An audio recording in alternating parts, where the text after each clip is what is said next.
അവസാനം ഗസ സമാധാനത്തിലേക്ക്. ഇസ്രായേലും ഹമാസും വെടിനിർത്തൽ അംഗീകരിച്ചു. 3 ഘട്ടങ്ങളിലായാണ് ഈ കരാർ നിലവിൽ വരാൻ പോകുന്നത്. 42 ദിവസങ്ങളിലായി 3 ഘട്ടങ്ങളായാണ് കരാർ പൂർത്തിയാക്കുന്നത്. 460ഓളം ദിവസങ്ങളിലായി തുടർന്നു വന്നിരുന്ന ഇസ്രയേൽ അതിക്രമണങ്ങൾക്കാണ് അറുതിയാവുന്നത്. ആദ്യഘട്ടത്തിൽ 33 ബന്ദികളെ ഹമാസ് മോചിപ്പിക്കും. 5 വനിതാ ഇസ്രയേലി സൈനികർക്ക് ബദലായി 250ഓളം ഫലസ്തീനികളെ മോചിപ്പിക്കും എന്നാണ് റിപ്പോർട്ടുകൾ. കരാറിലെ വ്യവസ്ഥകൾ അനുസരിച്ച് ഇസ്രയേൽ പൂർണ്ണമായും ഗസയിൽ നിന്ന് പിന്മാറും. 2000ഓളം പലസ്തീൻ തടവുകാരെ ഇസ്രയേൽ മോചിപ്പിക്കും. 250ഓളം തടവുകാർ ജീവപര്യന്ത തടവിന് വിധിച്ചവരായിരുന്നു.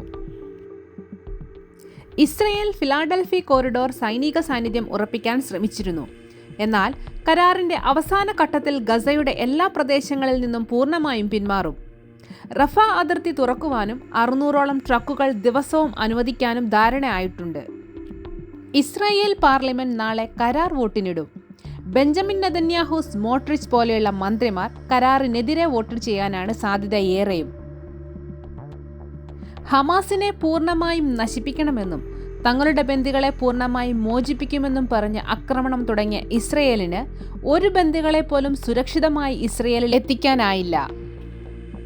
860ഓളം ഇസ്രയേലി സൈനികർ ഗസയിൽ കൊല്ലപ്പെടുകയും ചെയ്തിട്ടുണ്ട്. ഹമാസിനെ പൂർണ്ണമായി നശിപ്പിക്കാനാവില്ലെന്ന് ഇസ്രയേലിന് തങ്ങൾ മുന്നറിയിപ്പ് നൽകിയിരുന്നതായി American state secretary Antony Blinken പറഞ്ഞു. അമേരിക്കൻ നിയുക്ത പ്രസിഡന്റ് ഡൊണാൾഡ് ട്രംപും വെടിനിർത്തൽ കരാർ അംഗീകരിച്ചതായി പറഞ്ഞു.